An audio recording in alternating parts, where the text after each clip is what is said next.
presented themselves as boyfriend and girlfriend. What they did is they filed an informal marriage after I reached out to the state of Texas and said someone had used my children's information without legal grounds to use the information to start this policy that's now impacting my children's health care. So I don't believe that. I don't think he went out of his way to insure these kids just to screw with you.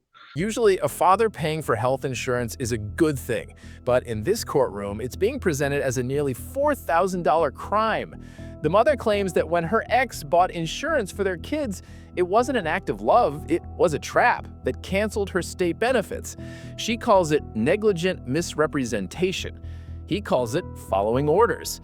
They are shouting about deductibles and co-pays, but they're ignoring the one document on the judge's desk that renders this entire lawsuit dead on arrival. As you watch, ask yourself, is this father malicious or is he just trapped in a broken system? Tell me what you think.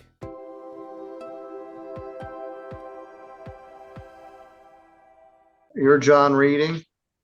John Redding, but I'll take whatever. Reading? All right. And you're Christie Worrell? Yes, sir. And you're Donna Brown? Yes, Your Honor. Will you all please raise your right hand? You all swear or affirm any testimony you're about to give will be true to the best of your knowledge and belief? Yes. Yes. Yes. All right. There are some things in here that you can't normally sue for in small claims court. As I said, a tort. You claim reimbursement, equitable indemnity, negligent misrepresentation against Christie Worrell and Mr. Reading in the alternative, and unjust enrichment. That one you may be able to sue for $4,500. And then I've got a bunch of stuff that I frankly can't completely comprehend. The other matter, as I understand it, the parties were not married, but they share a child. So there was no divorce. Generally, in a divorce proceeding, you can't supersede the circuit court's jurisdiction by filing an action in small claims court, and people try to do it all the time. So there's so much here, I can't quite even discern it all. But Ms. Brown, why do you believe that they owe you $4,500? Yes, Your Honor. If you give me a moment to give you the backstory, and I will try to present this the best that I can so that you get the best understanding to the situation. All right. So Mr. Redding and I have two children together. We have court orders in place. I have sole legal and physical custody of the children. There was a court order established for both children that he is to provide insurance on the children and provide child support. All right. Where are those court orders from? They are from here within Centerville. All right. St. Joe County. St. Joe County, yes. And they are provided within the initial filing. Yes. Mr. Redding has not provided consistent insurance on the children. We have one child with very sick medical condition. He has kidney disease, which is bilateral hydronephrosis, and RASA1 genetic mutation. So insurance is very critical to him. I was at home taking care of children, and the children were both enrolled in state insurance. This suit that I'm raising, I had out-of-pocket expenses due to what I'm going to discuss when Christie Worrell added the insurance, and I'll explain to you why it would fall under a small claims case. So what had happened is I had requested friend of the court to have John uphold his obligation for his insurance, and he did start a policy back in February of 2024. However, he terminated that policy. That policy did not impact Medicaid on the children, did not impact my son's children's special health care. There was no impact. If I have primary insurance, it does not impact the children's Medicaid, secondary Medicaid. But what had happened is Ms. Worrell, without my permission, without my consent, used my children's information, social security numbers, did not reach out to me as legal guardian of the children or discuss this matter or how it would impact state insurance before putting them on a policy. And what she did is she put the children on a policy, but she used my address as her primary address. The state of Michigan, therefore, canceled Medicaid because she does not live at the address at 25951 Lantern Circle. So what had happened is, by her doing this, all medical bills then were rejected by the insurance company. And her insurance wouldn't cover either because of a dependency discrepancy. When she first enrolled the children, there was no marriage on file in the state of Texas during her initial hire and enrollment period. I had reached out to Atena, the insurance company, only on behalf of the children to try to see, once I got the Medicaid rejection letter, that there was going to be a lapse in coverage. And our son had important medical testing and procedures that were prior authorized and that he was going to be going for. So what had happened is this directly impacted where I had to change different plans of care around for our son because it would be astronomical medical bills. And I was able to move things where he only had two smaller University of Michigan medical bills, which I'm suing for, which I presented here, in the amounts of, I think, 88 for one and 200 and something for the other. I can get the direct amounts. And additionally, my daughter happened to have an emergency situation, so I was charged over $3,000 because no insurance would cover because of this choice made. I did not agree to that, and there was no prior friend of the court authorization, which was what they're saying. Later on, they said if a marriage was in place, but she still couldn't use my address. And I have right here to show you. This is Christie World at my address in the state of Michigan. Of course, that causes dependency issues with state benefits. She does not live in Michigan, and these children are not her dependents. So what happened is I have direct financial losses due to this. Now, once her insurance. All right, let's talk about those. How much are those? Yes, so I have outlined within the summary. I believe it is on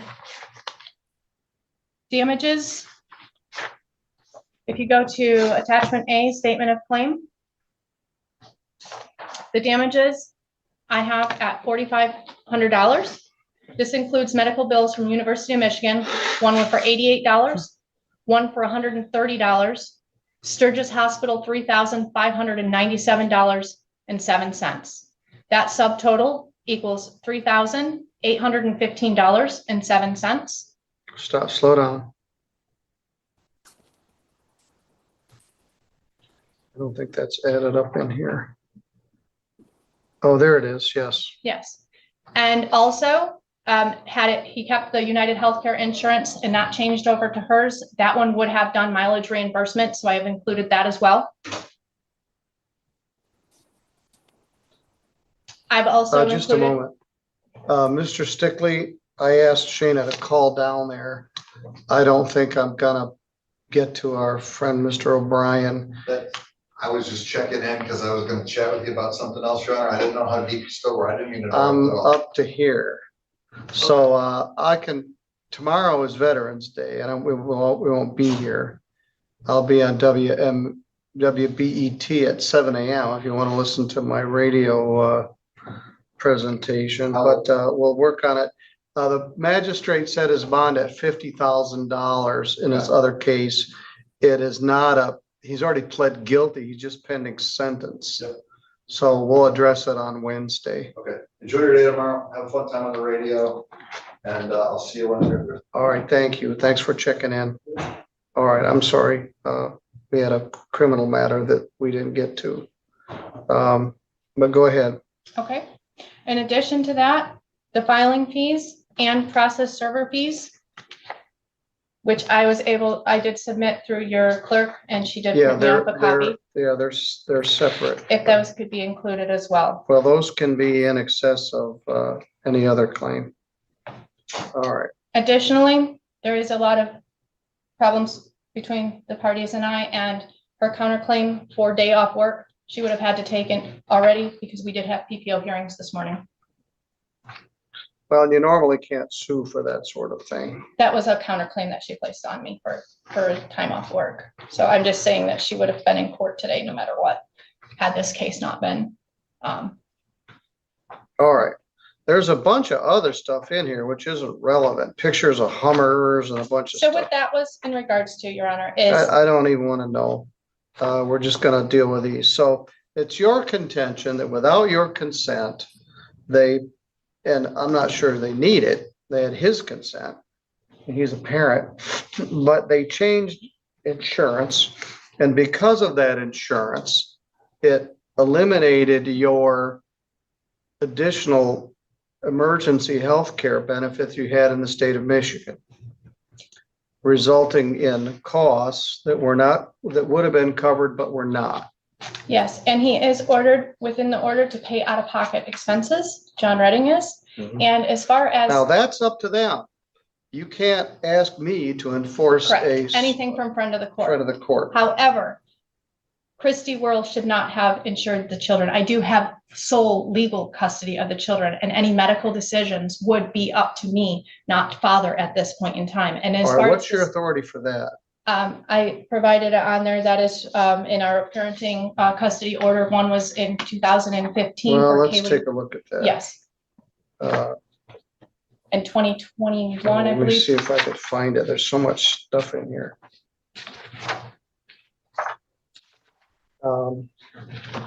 If not, I can pull it up on my computer and show you, Your Honor.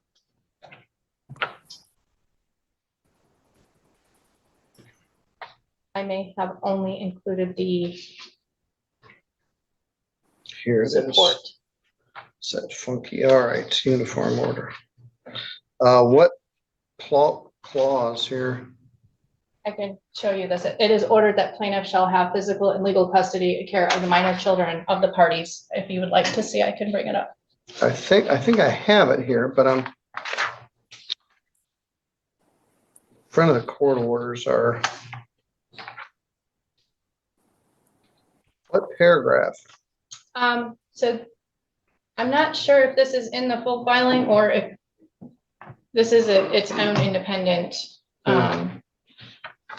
order. If you'd like to show this stuff. I can take this something else. Okay. The defendant shall maintain healthcare coverage through the insurer that includes payment for hospital, dental, optical, and other healthcare expenses.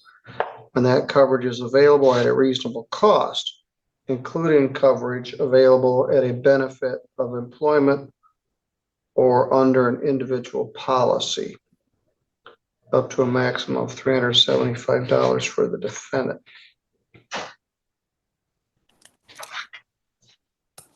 As for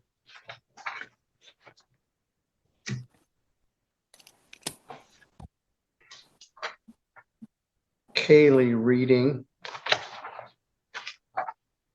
and John reading, I'm not sure which paragraph you're speaking about, which says you have. I have it here. It may not be included, but this, you can look within your system. This is file number 15839. And then they combine the dockets.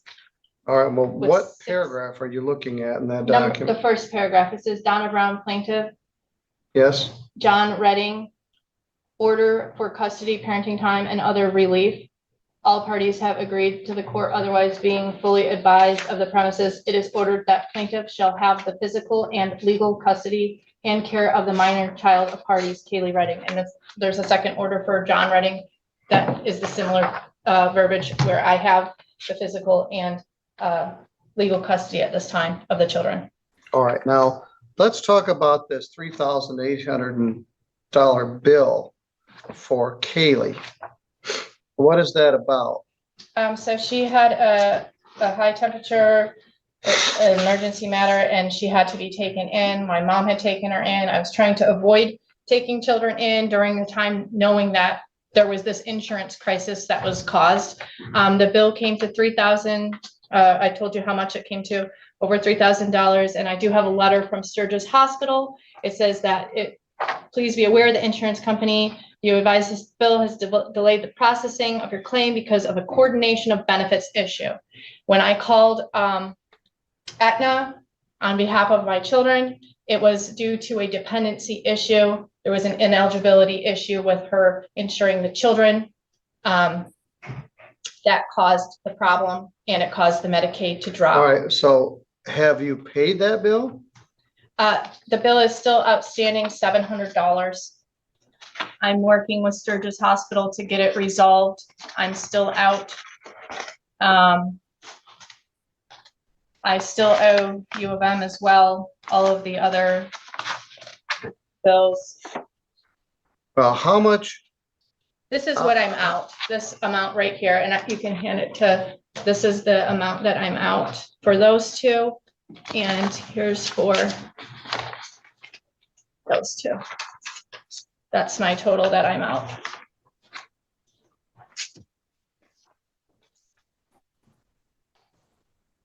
$38, $130.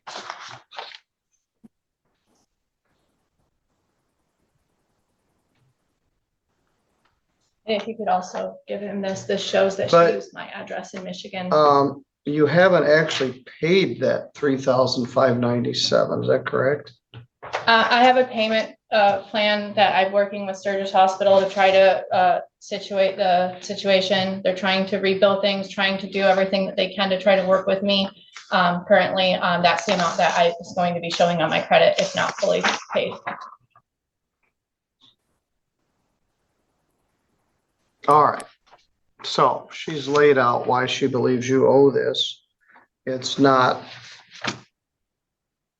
equitable indemnity or negligent misrepresentation. It's that you changed your insurance. Now, I'm sure it was done with good intention to put the children on your insurance, but under the way it worked out, she contends it made her ineligible for the other coverage that she had, and then your insurance didn't cover it. Your Honor, when I brought it to their attention. Just a minute, Okay. May I say so something? yes, So prior to us insuring the kids on my insurance, we called the friend of the court and had them review both of the policies that John was responsible for. And they gave us permission to put the kids on my insurance. And in Texas, they actually recognized domestic partnership, which we did file as of 1/8 of last year. And so under my insurance, actually, John is a dependent. It's actually domestic partnership dependent is how it's phrased. And then his kids are listed as domestic partner dependent. So he's my domestic partner. And then I had to choose under the option for his children, domestic partner dependent. So that's how it's phrased in the healthcare world. And when she, so in. All right, let me it stop actually you gave for a us minute. an option. let me stop you for a minute. So I'm not familiar with Texas, but in Michigan, if you were married, you could cover his children under your insurance policy. So it's the same thing, Judge. All right, so in Texas, it's not called a marriage, it's called a dependent partnership. So we filed a. Informal marriage. Yeah. It's stamped county seal. So All right, it's, what's the date of the marriage? it's as of 1/8 of 2025. That is incorrect. I do have, they filed it in, I didn't ask you anything. I'll give you a chance to speak. This We is did their file turn. it. We did file it on March 27th, but on the paragraph, it actually says on or about 1/8/2025, we agreed to be married. And so in their system, it actually is dated as 1/8/2025. And All right. so it's the same thing. So it's seen as a marriage whenever you're putting them on there. And because of the turmoil and the disputes between John and Donna, we had been advised by a friend of the court to send her kids' cards directly to the home. If I would have used her address as my permanent address, I could not work for that company. I could not be insured in the state of Texas. My kids were also insured under that policy. I was insured under that policy. Our cards came to my home. Their cards went to their home. And Donna called my work place of employment so many times that they called me and told me that it was concerning and I probably needed to consult an attorney for how concerning it was with what she was saying. And so later after that, I actually had my company reach out to the Medicaid in Michigan to make sure that they were still okay. And they said that there was no conflict of interest between my insurance and the insurance between the kids, that there was something probably that was done on Michigan side that was not correct, but from their their research and what they had entered, it was non-conflicting to the kids. And in fact, if you look on Exhibit 8 that she Just a submitted, moment, just a moment. What's the matter? Oh, I was just granted the I took, Oh, you did, okay, thank you, sorry.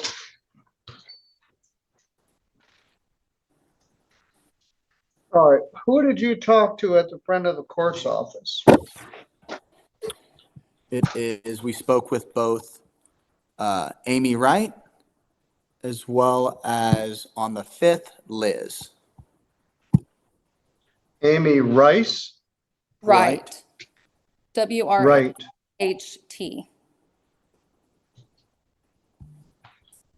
And then Liz? Yes, Your Honor. Do you have a caseworker from friend of the court? I believe it's either Amanda or Liz, Your Honor. I've got email correspondence from myself and the friend of the court when we sent them insurance cards. That. All right, so before you transferred the children to your, now what insurance had you had, Mr. Redding? So prior, which one was it? I think it was UHC maybe. I lost my job, and so it's a court order that I carry insurance. So my wife was nice enough to help me insure the kids to make sure. Obviously, my son has a lot of health issues, and I feel like that a lot of the reason why maybe something might not have been covered is because she was blowing up the insurance company's phone as well as my wife's employer regarding why it shouldn't be covered, as she's outlined in her Exhibit 11, when it's just messages of her not wanting to allow the children to be insured. By myself. She did not want me to insure them, even though Texas recognizes us as being married and I can insure them under my policy. They actually started insurance under my current policy as of 10/1, and I haven't heard anything of it affecting his insurance at all. So I'm not sure what the discrepancy was on her end. I don't know if she missed turning something in on her end, and that's why they weren't covered by Medicaid. But I personally had Aetna call my benefit specialist under the Dependent Health Services, call the state of Michigan Medicaid to make sure that there was no conflict of interest between their policies and mine. And on her Exhibit 11, it even says that there's a form that she can return and complete on her Exhibit 11. I object to false evidence. Here, Well, if you state it here, They're she making would a lot have. of false claims. Slow down. These exhibits, I'm trying to find Exhibit 11. There's so much extraneous stuff in here. It's hard to, I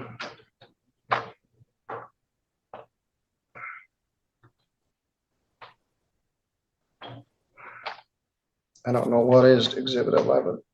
All right, so your contention is you lost your job, so you didn't have any insurance. So you got married in Texas, and your wife's company is willing to insure her new spouse's children. So she put your children on her insurance to comply with the Michigan court order. Is that correct? Yes, Your Honor. All right, and you called the friend of the court first and said, hey, we're going to do this. Yes, Your Honor. That is incorrect. Well, we'll find out. We may have to call them. And so that was done. And I wasn't clear exactly what you talked about when your partnership was. When was the date that children placed on insurance? As of May 1st of 2025.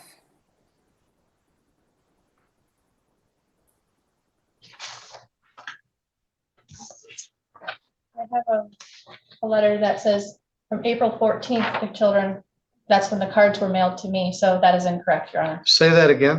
Probably when- April 14th, I received a letter. So May 1st is incorrect, Your Honor. The children were insured already in the month of April.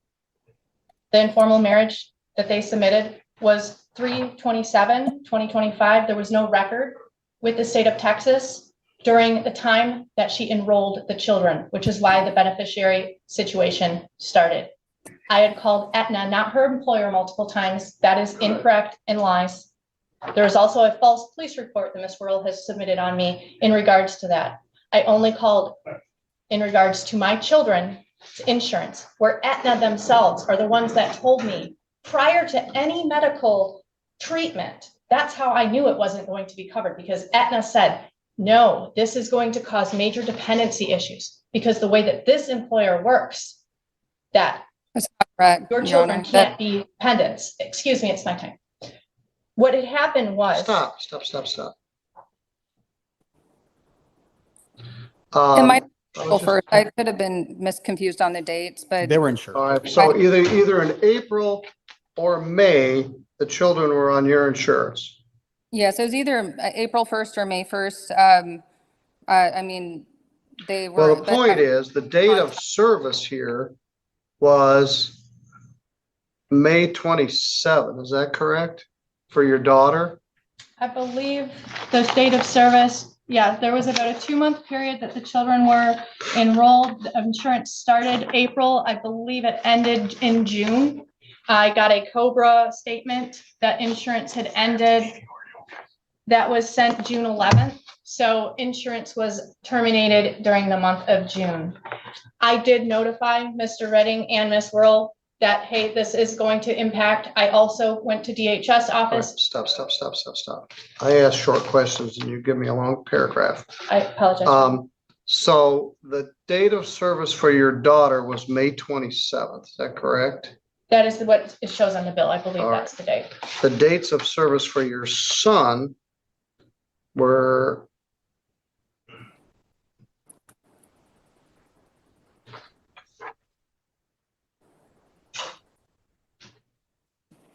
April 29th and May 16th.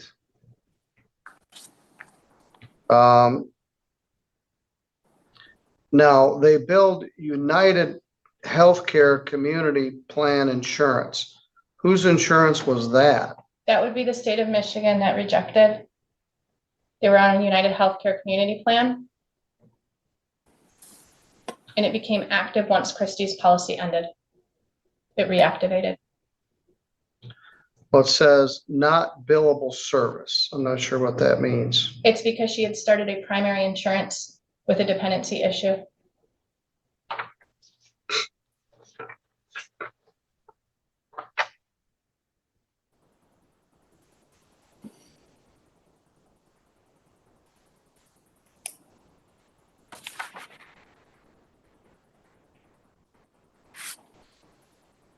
I'm also the one who reached out to friend of the court, and when I got this on April 14th, and friend of the court had no knowledge, they had to actually look into it, and there should be some emails looking into it.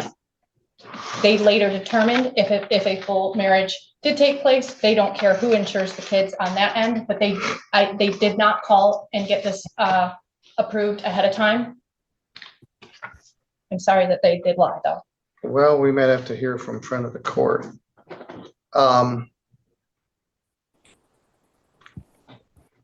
Right now, I'm sorry, go ahead. Their exact wording was, I've entered the insurance information in our system that children show have coverage through a third party, Christie Worrell. That's directly from Amy Wright in front of the court. so we did call prior. What was the date of that? That email was on for the, that's the most current one. I apologize. Let's see. This one is on October 9th for again, and then because we changed the insurance again. The first one was when I sent the email cards to Liz was on May 5th. That was after the That was 14th. much after. But prior to us changing over, we did call because I was with John, and we did call the friend of the court because we were not going to change the kids over to my insurance policy if they did not give us approval. So because I also have kids with other gentlemen, and so I know how the court system works, Judge. And so I was not going to allow John to let me put them on the policy if the friend of the court was not, if it wasn't under his, his order. Because I know what trouble it brings, and so I wouldn't put myself in that situation in doing so. But we're literally getting sued because we insured my kids, which is court ordered. And honestly, I don't know why they paid so much money because from, if I can remember correctly, the policy was either $150 for the ER visit, and that was the deductible, and or it was $250. I can't remember which one. If it was admitting, it would have been $500. And so the policy I actually obtained was the highest PPO policy that I could actually obtain through my insurance company, so they could have the lowest out-of-pocket deductibles. And because I knew that Johnny was sick. And so, but me being a mom, I have 2 children we have court orders as well. I would not have allowed John to let me put them on my policy without permission from front of the court. And I feel that if she was as difficult with us in regards to just sending her insurance cards as she was with the hospital, I would, or with any of the insurance companies, I would assume. Objection.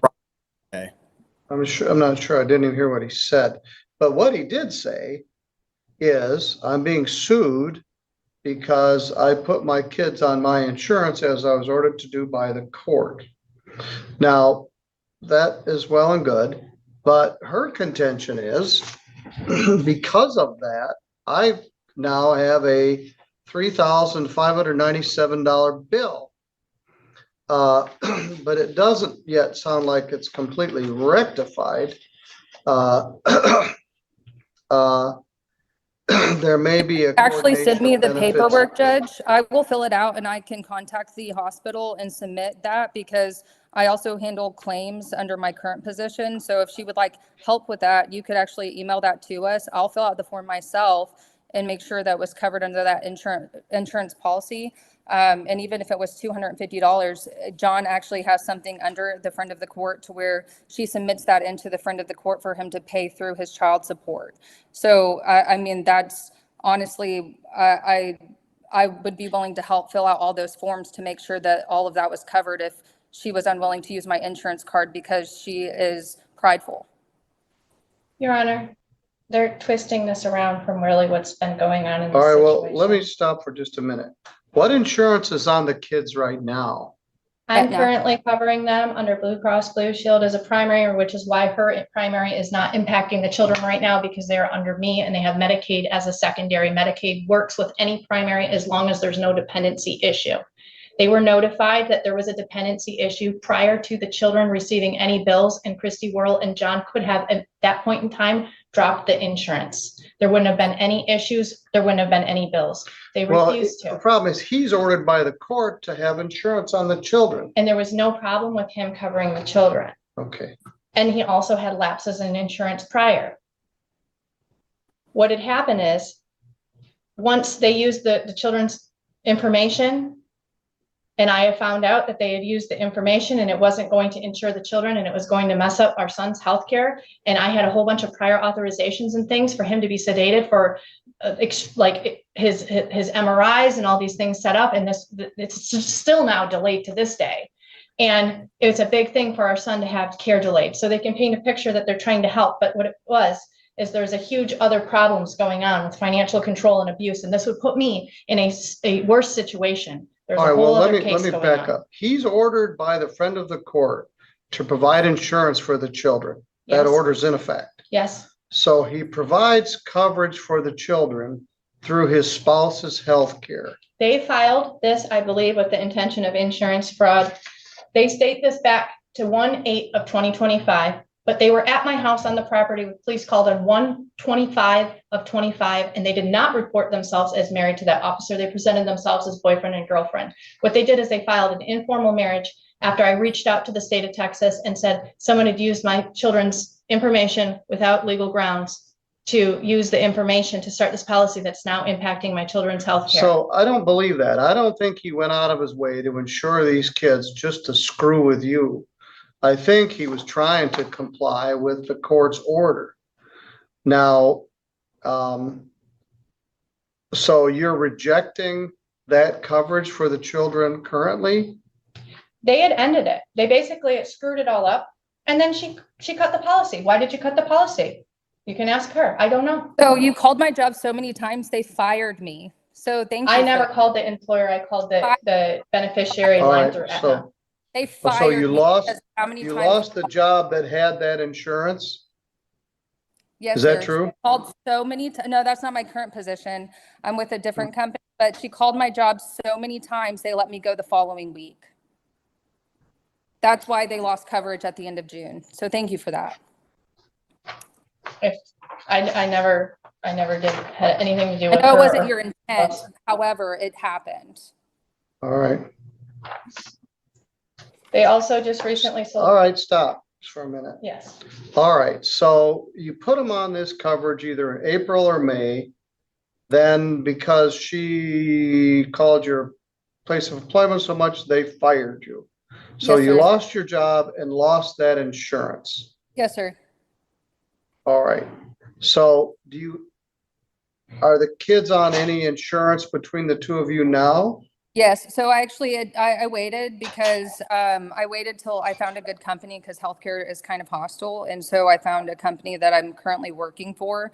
And that's why I get it confused. Some start within 30 days, some start within 60 days, some start within 90 days. So it's hard to keep up with. But with my current employer, it started as of 10/1 of 2025.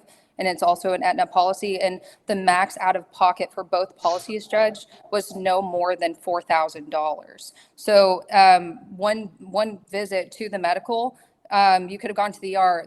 That bill alone, if she did not file under insurance and paid the $250 deductible and sent the bill to John, it would have actually covered everything moving forward for Johnny at zero deductibility. Same thing with this policy, Judge. I got the highest PPO plan possible because I know he is ill, and I have children myself, and my daughter is also ill, also has a blood disorder. So it's very important that they have the policies correct. And so I made sure that they had the least out-of-pocket expense and the lowest deductible to make it the most easy. So Donna can just submit any receipt that she has into the front of the court, which it seems she's refusing to do so.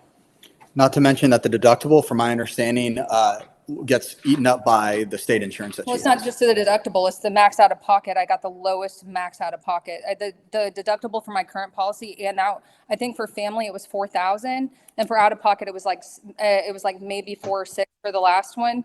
This one is only 6,000 and $1,000 deductible. So literally one visit to the doctor's office and it'll cover everything. All right, so right now, these children are covered under your employer's Aetna policy from Texas. Your Honor, I pay $1,600 a month for my children's insurance. It I is didn't a- ask you anything. I'll come back to you in a minute. So I'm- are they on your policy in Texas Yes, yes, sir. as of The same- October 1? Yes, sir. The same way I did it last time, I did it this time. They offer a domestic partner and then domestic partner dependent, and I can actually send that into the court so you can review it. All right.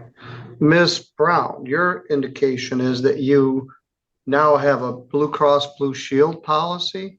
I've been paying insurance because I had to do what I had to do to make sure that our son could get his medical care needs met And when I also would like- did you start that? in June. And I also would like to show Miss Worrell just sold her home.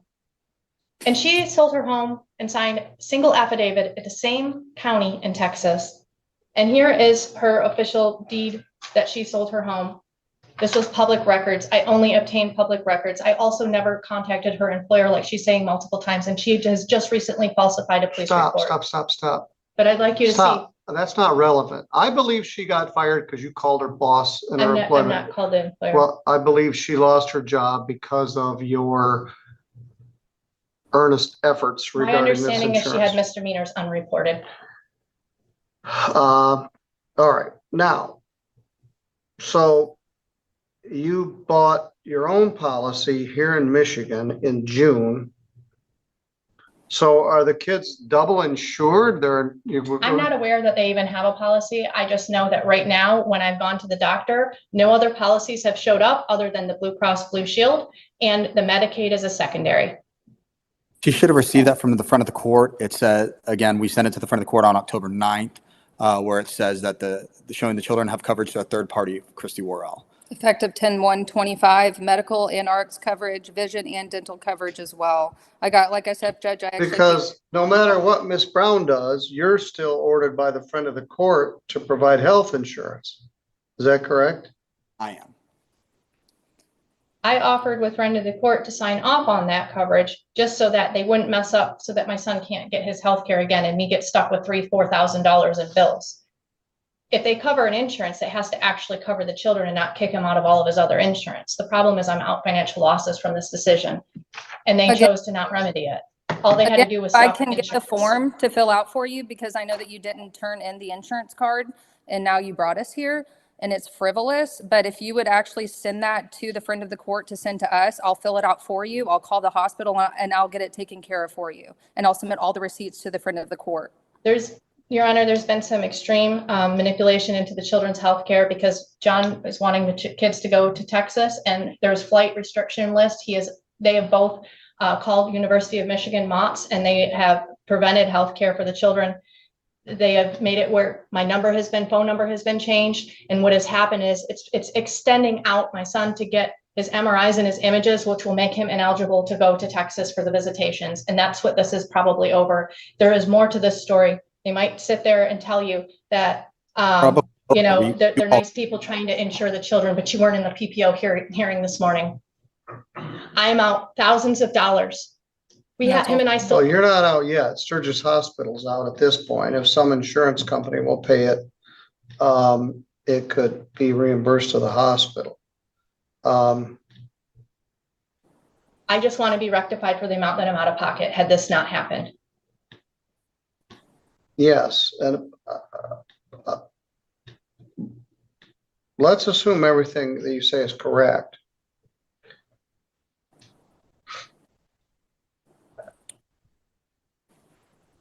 Then what is it?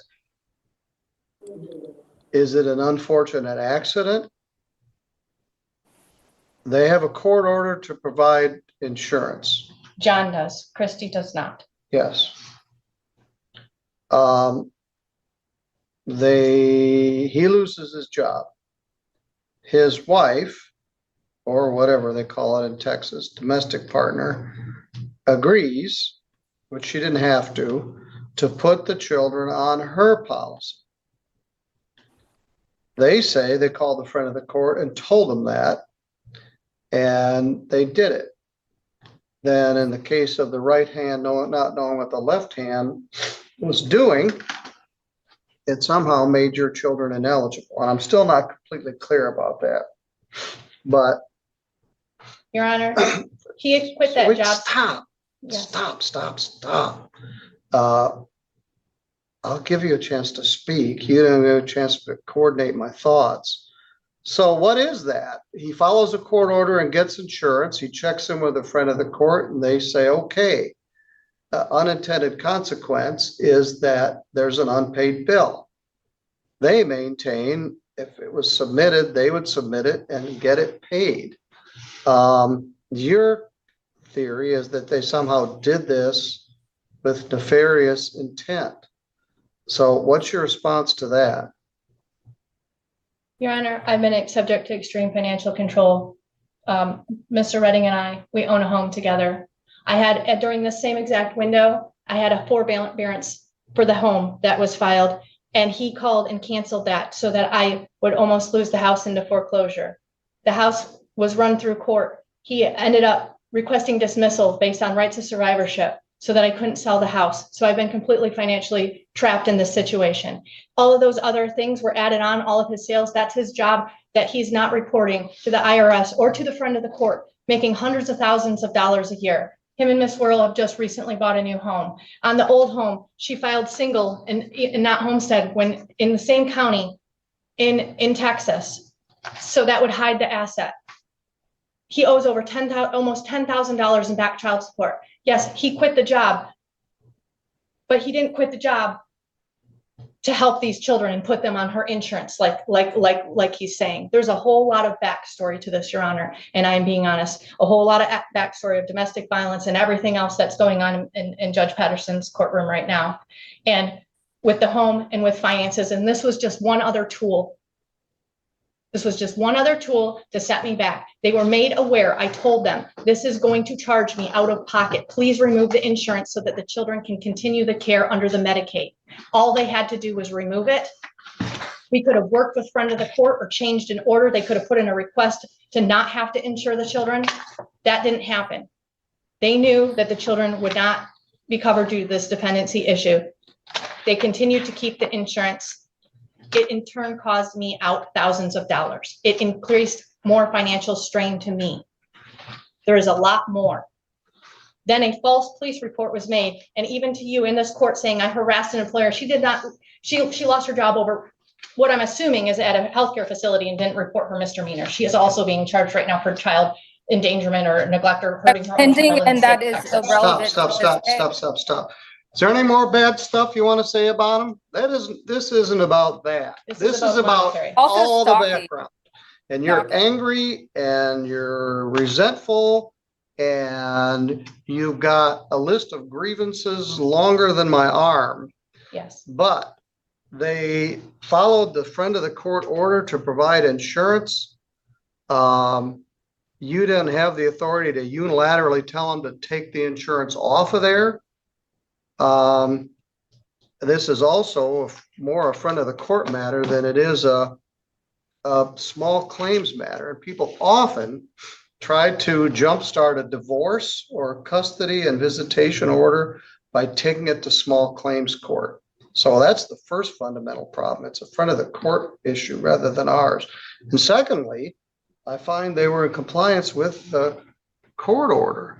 So I find for the defendants, the damages are zero. If you want further argument in the front of the court. Your Honor, I can't submit to friend of the court beyond the time that it took for the insurance to try to run these bills and run these bills. That's why I'm asking you to please help me make this right, that they have. Well, made you me can out this give the money. bill to them and they will do it. But I find that they were complying with the friend of the court order and they provided the insurance. You take her out, she get a copy of that. We'll send a copy to you. All right. So in the end, the balloon popped. The judge dismissed the case entirely. He ruled that because there was already a family court order regarding insurance, small claims court had no jurisdiction. Donna gets $0, and the bad blood between these two families just got a lot worse. But I have to ask, was the girlfriend wrong for getting involved? She paid for the insurance, but Donna says she overstepped. And do you think the system failed this mother by canceling her benefits? Or was this just unfortunate paperwork error? Drop your verdicts below and don't forget to subscribe for more courtroom chaos.